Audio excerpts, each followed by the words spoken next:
in Maushar, a city in southwest Iran, a number of Iranian demonstrators blocked a road. The State Department has received videos of what happened next. Without warning, the IRGC opened fire on the protesters, killing several people.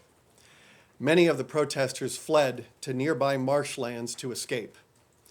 The IRGC tracked them down and surrounded them with machine guns mounted on trucks. They then sprayed the protesters with bullets. Between the rounds of machine gun fire, the screams of the victims can be heard. In this one incident alone, the regime murdered as many as 100 Iranians and possibly more. We have seen reports of many hundreds more killed in and around Tehran. And as the truth is trickling out of Iran, it appears the regime could have murdered over 1,000 Iranian citizens since the protests began. We cannot be certain because the regime blocks information.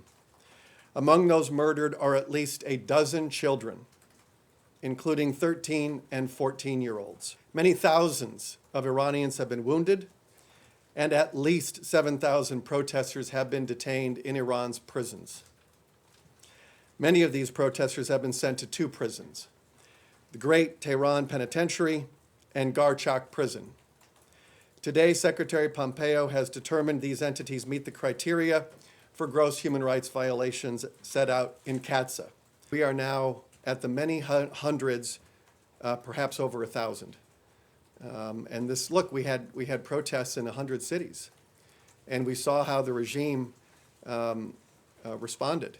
The supreme leader referred to his own people as thugs.